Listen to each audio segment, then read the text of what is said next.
Come on, we've all dreamed about it, right? Having superpowers. But what if that dream was actually a complete and total nightmare? Today, we are going to pull back the curtain and look at the terrifying scientific truth behind your favorite abilities and why you should probably be very, very glad you don't have them. I mean, of course you have. Who hasn't spent a boring meeting imagining they could fly, or run at the speed of light, or maybe just hear what their boss is really thinking? It's like the ultimate fantasy, the biggest power trip imaginable. Well, what if I told you that whole fantasy just completely shatters under the simple laws of physics and biology? The reality of having these powers isn't just a little inconvenient. It's often a straight-up horror show. So, let's start with a couple of the classics. Powers that mess with our very presence in the world. The ability to be unseen and the ability to be untouchable. Okay, so you want to be invisible. The fantasy is pretty clear. You're the ultimate spy. You can go anywhere, learn any secret. But the reality? Well, it's dark. And I mean that literally. See, the science here is a real party pooper. For you to see anything, your retinas have to absorb light. But if you're invisible, light passes right through you. That means you'd be completely blind. The only creepy way around that is if your eyes were still visible, turning you into a pair of floating eyeballs. Yikes. Plus, you'd have to be naked, people would be bumping into you all the time, and any simple thermal camera would see you clear as day. All right, so invisibility is a bust. How about being able to phase through walls? You know, like in the comics? The fantasy is total freedom. The reality, it's a one-way trip to the Earth's core. Think about it. The moment you go intangible, there is absolutely nothing holding you up. So gravity takes over and you just start falling.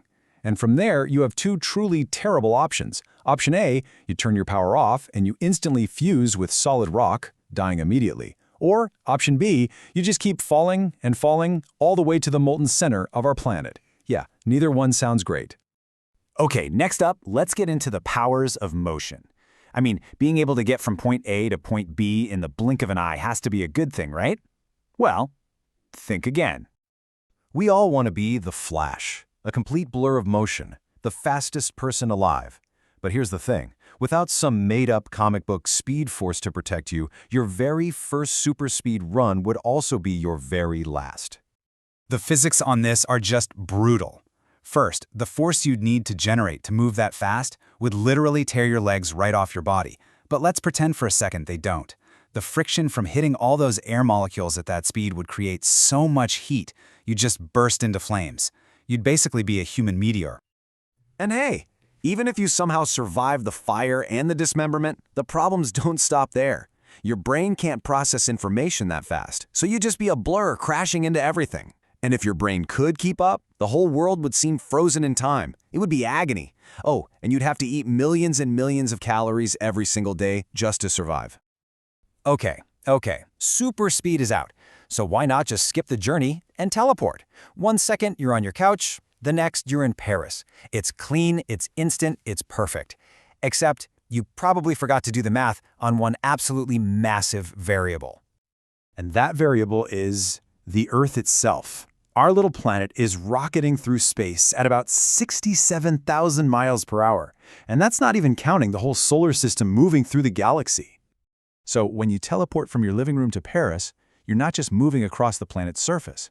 You're trying to hit a moving target that's thousands of miles away from where it was a second ago. If your calculation is off by even a fraction of a second, you don't end up in Paris. You end up in the cold, dark vacuum of space where the Earth used to be. All right, for this next section, we're looking at two powers where the fundamental laws of the universe stop being a rulebook and they start being a weapon that is aimed directly at you. Super strength, the classic Superman power. What could possibly be wrong with being the strongest person on the planet? Well, the problem isn't actually your strength. It's that the rest of the world is, well, it's made of tissue paper by comparison. Just try to imagine a normal day.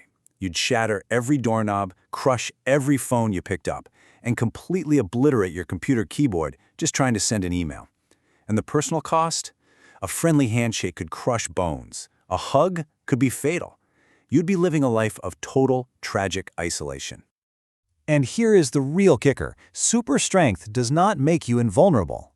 Thanks to our old friend Newton's third law, when you punch a wall with incredible force, that wall exerts the exact same amount of force back onto your fist.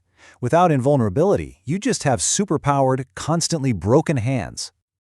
Now for the ultimate power fantasy, the one everybody wants, the power to stop time.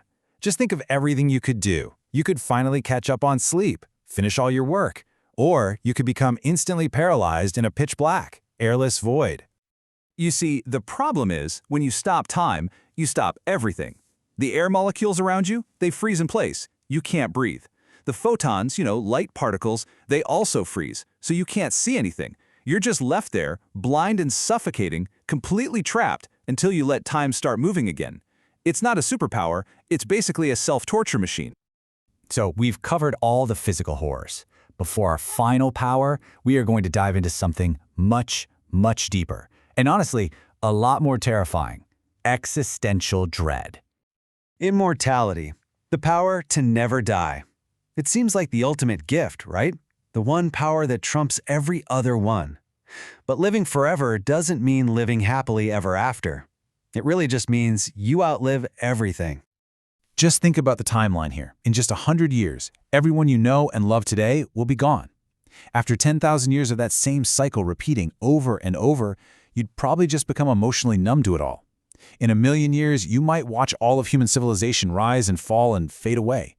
And eventually, after the sun dies and the earth is gone, you'll just be floating, alone, in the cold, dark void of space, forever. So, all of this brings us to one final, really interesting thought.